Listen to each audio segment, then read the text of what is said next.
Hello and welcome to another fun-filled episode of Adam's Music Box, where it was this week that a very harmonious band debuted, or a group, I should say, a vocal group mainly, but a band, what the hell? They were both. Crosby, Stills, and Nash, and you can see them there, sometimes with Young, sometimes not. Now, okay, proviso, David Crosby was an a-hole. Not a nice guy. He said some very stupid things about one of my heroes, Eddie Van Halen. But here today, we're here to talk about the music, of which he was just one third of. But as a band, or a group, call them what you will, as an entity, let's call them, they were one of the pioneers of the popularization of good old fashioned vocal harmony.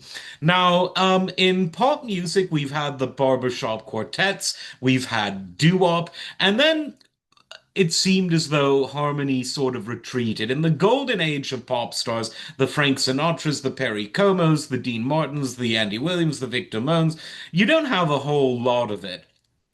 Doo-wop, of course, when that was riding high, one of my favorite genres, there was a lot of it. But then in the late 60s, maybe it's because everyone wanted to be harmonious and you get together and fight the man. Maybe that was the reason that harmony really came back big. And no group harmonized better than Crosby, Stills, and Nash. Their debut album is absolutely full of harmony. It's full of other things as well, like marijuana and acid. But no, the music itself had some great harmony, and of course there were already sort of people in this band that were known as great vocalists. You had Stephen Stills, who was in Buffalo Springfield, as was Neil Young, who sometimes joined, and you had Crosby, Stills, Nash and Young. You had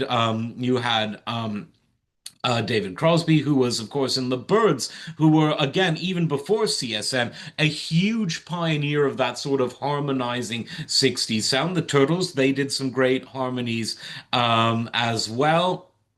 And of course, you had Graham Nash, who was part of the Hollies, who also harmonized. But there was something about this entity, CSN, Crosby, Stills, and Nash. It kind of sounds like a lawyer's office or an accounting firm or sort of a building contractor, which really would have made, the hippie of all hippie bands entities. That would have really made them thrilled. But yeah, life comes at you fast, as they say. But no, they really were great at harmonizing. They were part of the Woodstock generation. What it does make me wonder, why is human harmony so uncommon these days? And why, even now that we have AI technology to do it, not many people use it to do anything interesting. Everyone was harmonizing together in that era. The Youngbloods, the Buffalo Springfield, CSN and why, CSN and how. Yeah, I'm here all week, people.